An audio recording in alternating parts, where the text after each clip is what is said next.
حضرات کے سامنے تعبیرات کا سلسلہ لے کر آیا ہوں، لیکن اگر آپ اس سے پہلے ہمارے چینل پر نئے ہیں، پہلی مرتبہ آئے ہیں، تو ہمارے چینل کو سبسکرائب کر لیں، ویڈیو کو لائک کریں اور شیئر بھی کریں، ایک پیارا سا کامنٹ بھی کر دیں۔ تو چلیے شروع کرتے ہیں بغیر کسی دیری کے۔ آپ حضرات کے سامنے ہم نے 3 طرح کی تعبیریں ذکر کی ہے، ان کو ہم آپ کو اچھی طرح سمجھائیں گے مثالوں میں، جس سے آپ سمجھ کر اپنے جملوں میں مقالوں میں استعمال کر سکتے ہیں اور اپنے مقالے کو جملوں کو لے کر بنا سکتے ہیں۔ دیکھتے ہیں پہلی تعبیر ہے اخذ شیء حقہ من کذا۔ اخذ شیء حقہ من کذا، اس کا معنی ہے پورا حاصل کرنا یا کر لینا یا لینا، کسی چیز کو پورا حاصل کرنا یا کسی چیز کو پورا لینا۔ ہم نے مثال دی ہے اخذت المدارس حقها من عنایت الشعب۔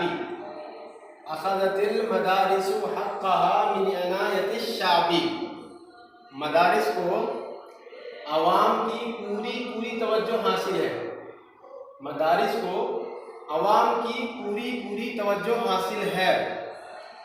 تو امید ہے کہ آپ کو پہلی تعبیر پورے طور پر سمجھ میں آ گئی ہوگی۔ آپ کو اس کے اندر تبدیلی کیا کرنی ہے؟ فعل اگر آپ جو ہے اس کے اعتبار سے، زمانے کے اعتبار سے، اپنے آرٹیکل مضمون کے اعتبار سے آپ دیکھ لیجئے گا۔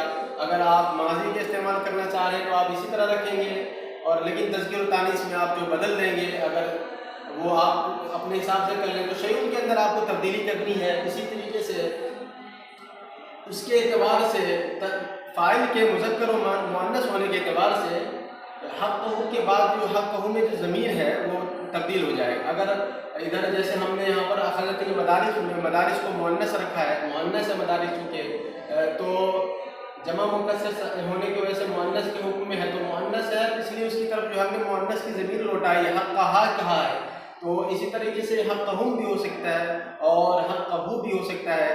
آپ اپنے فاعل کے اعتبار سے ذکر کر دیجئے گا، من کے بعد جس چیز کی توجہ حاصل ہے یا جس چیز کو اس نے پورا وصول کیا ہے، اس کے وہ من کے بعد اس کو ذکر کریں گے۔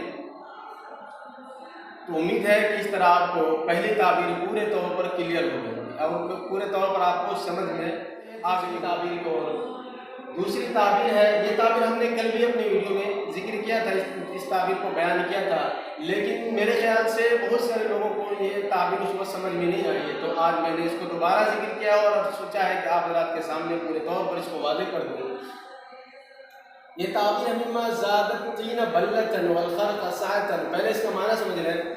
تین کے معنی آتے ہیں، تین کے معنی آتے گیلی مٹی، اور بلۃ کے معنی گیلا کرنا، تو گیلا میں اور جو بڑھ جائے، گیلی مٹی ہو تو وہ اور بڑھ جائے گی، تو وہ اس کا مطلب ہوا کہ کسی چیز کا اور مزید بڑھ جانا۔ چلو اس کو بھی اور سمجھتے ہیں۔ اور خرق کا معنی پھٹن ہوتا ہے، تو پھٹن اور ساتن کے معنی کشادگی، یعنی جو پھٹن ہے اس میں اور کشادگی پیدا ہو جائے۔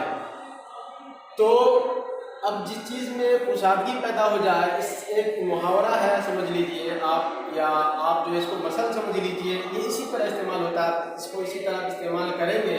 یہ کسی چیز کو بڑھنے، بڑھانے اور حد پار کر جانے کے لیے استعمال ہوتا ہے۔ جیسے ہم نے استعمال کیا تھا آپ کے سامنے مما زادت الطین بلۃ والخرق سعۃ الجوالات ذات الوسائط المتعددہ، الجوالات ذات الوسائط المتعددہ، یہ ہم نے کل بھی مثال دی تھی۔ تو اصل میں زادت تین، چونکہ تینہ مفعول ہے تو اس کے بعد زیادہ فعل متعدی ہے، تو تینہ مفعول ہو رہا ہے، تو اس کا مطلب ہے کہ اس کے بعد جو اس کا فاعل آئے گا، تو الجوالات ذات الوسائط المتعددہ، یہ کیا ہے؟ فاعل ہے اس کا۔ تو آپ یا تو فاعل جو ہے ان مصدریہ یعنی تعبیر میں ہو کر کے بھی ہو سکتا ہے، ان کے تعبیر میں ہو کر کے بھی اس کا فاعل بنا سکتے ہیں، اور براہ راست بھی مطلب اسم کو ذکر کر کے آپ فاعل بنا سکتے ہیں۔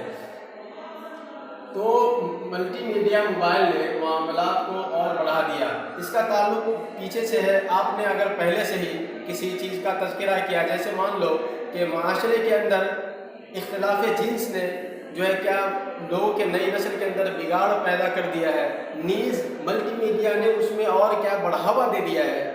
ملٹی میڈیا استعمال کرنے کی وجہ سے اختلاط جو ہے اگر اسکول وغیرہ میں جائے تو تھوڑی دیر کے لیے حاصل ہوتا ہے، لیکن ملٹی میڈیا موبائل انسان کے پاس ہر وقت رہتا ہے، تو اس چیز کو اس نے بڑھا دیا۔